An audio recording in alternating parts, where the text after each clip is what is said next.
Thank you very much. It's a great pleasure for me to host this panel discussion on the untapped potential of AI. I'm very pleased to have Fatini, Hussein, and Daniela joining us from across the world. So our topic today is the untapped potential of AI. And according to a Forbes.com report by March last year, about 40% of AI startups in Europe actually are cashing in on hype. So I'd like to go to Platini first. How much hype do you think there is in the AI sector? And where do you think you are exactly in terms of where you want to be? Thank you. I think there's a lot of discussion about AI. It's definitely top of mind for a lot of people around the world in the tech industry. But there's also enormous opportunity across industries, even in our space, in banking, which is a very traditional sector. If you think about how we make decisions every day, we rely on data a lot, whether we're analyzing fraud or lending money and modeling risk. We've been using statistical models for decades. Machine learning is now upgrading our ability to deliver better accuracies in doing that. But it also creates opportunities for new businesses and new ways of creating value for our clients. To give you some examples, we've been able to use state-of-the-art machine learning to model very complex market behaviors in our trading business. And we've been very successful at that. We've also used natural language processing to analyze world news and events and try to understand how those impact client portfolios, so we can advise our analysts and our advisors about that early on and have conversations with our clients. So we're seeing a lot of opportunities. We're not there yet completely with where we would love to see the world. Machine learning has achieved a lot, but it's not yet at the level that it can perform high-level cognition. And so there's a lot of that we're really looking forward in the years to come. In terms of a specific item in your portfolio, I know you're responsible for your AI portfolio. Would you give one example of where you are at this moment and what would be the next step you want to go? Briefly, please.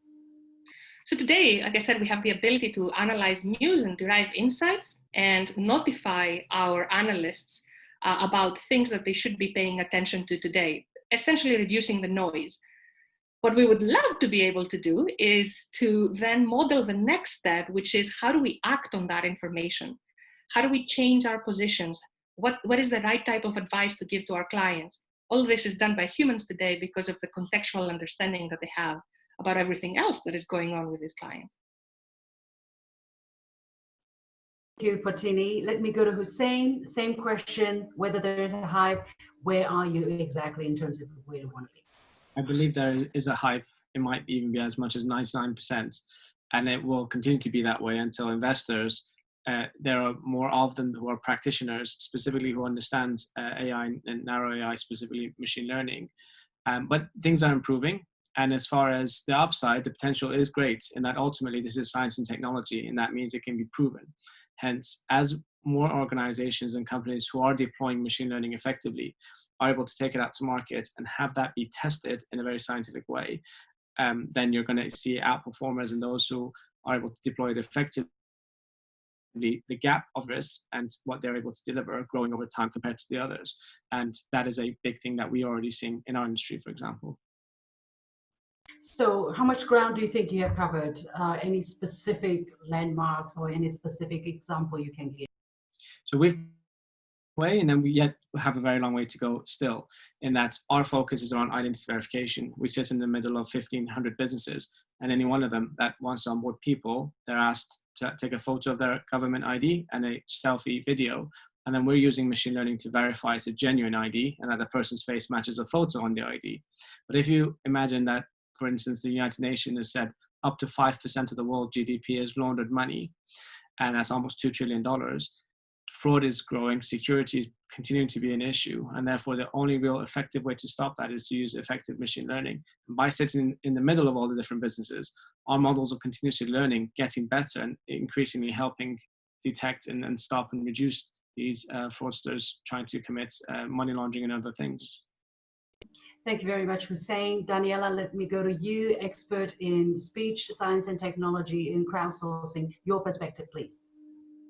Well, there is a hype in the investment community for sure. The tech world is pouring millions of dollars of investment into foundational frameworks, but we are still in infancy level. We are still scraping the surface of this new revolution that is called AI. To give you an idea, 20 years ago when I started my career, this was still science fiction. And the world thought 40 years before, when Stanley Kubrick launched 2001 Space Odyssey, that we were going to be talking with machines already in 2000, in the year 2001. The fact is, 20 more years fast forward, 2020, we are starting to talk with machines.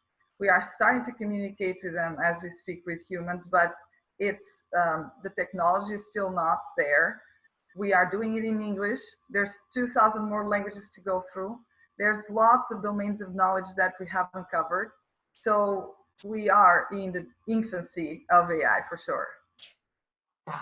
Would you give some specific examples, for instance, in speech, science, and technology, where exactly you are at this moment? So we are already, it's possible. I mean, especially in the United States, we've done lots of breakthroughs technology-wise to, you see digital assistants on your phone, on your cars, on your houses. You're able to more or less call a customer service in a lot of industries and get a first triage in customer experience. But we're so far from actually not involving a human, which or not getting the right answer. And this is just American English. So we have done a lot of progress in American English in a lot of sectors, but there's worlds to go in terms of more data to be collected, more applications to be developed in every industry sector. Of course, and we're talking about 2,000 different languages in this world. So indeed, a lot of potential to be tapped there. Patinia, let me again ask you this follow-up question in terms of untapping the potential of AI. How do we stay clear of data monopoly, and how do you build up trust and regulation in terms of machine learning?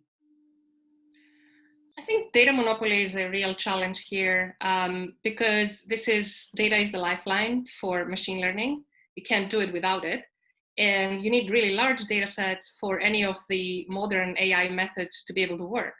But data lie with a few companies around the world who have been in business for a long time with platform companies and have access to that extremely important resource. The challenge with sharing that and fulfilling an ecosystem of innovation around it is usually trust. And that comes with concerns around privacy for your clients. So it's very important to be looking into what technological approaches we can bring to the table to solve for these challenges, because there's legitimate reasons. So synthetic data generation, differential privacy. How do you build privacy right into an engineering design so that you have that guarantee that personal and sensitive information will never be shared?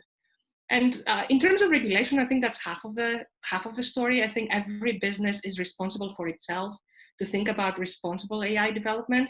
It cannot be an afterthought. You have to expect that is a problem with this new technology, and think about how do you earn the right to be in business every day. In banking, we are holders of one of the most sensitive type of asset of our clients, which is their personal finances. Next to healthcare, I think that's very sensitive data. And so we take that extremely seriously with privacy preserving AI. Good to know, because banking indeed is a very private issue.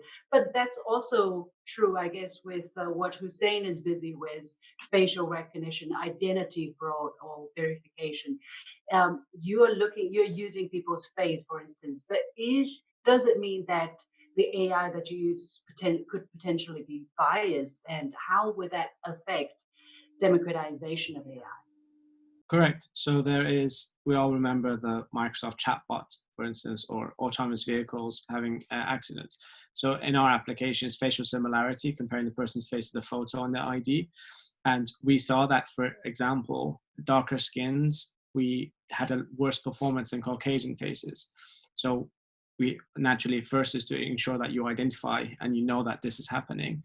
So we went to the Information Commissioner's office in the UK, and we were part of their privacy sandbox, where we said we need to profile individuals as darker skin or Caucasian, and that will enhance and improve our models. And that's what happened.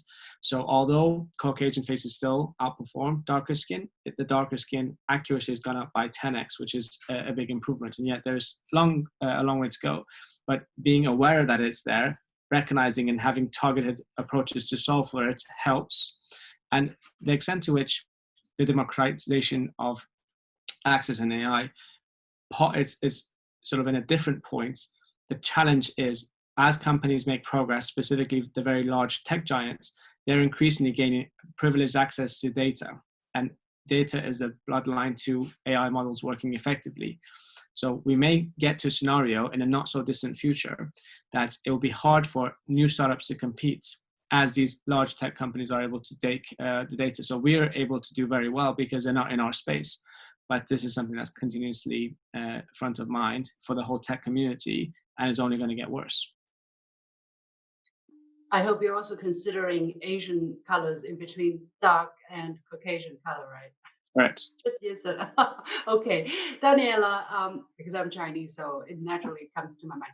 Daniela, what is, as you said, you're only scratching the surface, and we're still, it's not scientific fiction anymore, but still it's the very beginning. So what is a utopian state for AI in your description, and how can we work together to get there? Well, the utopia, in my opinion, is when you cannot distinguish if you're talking to a machine or to a human anymore.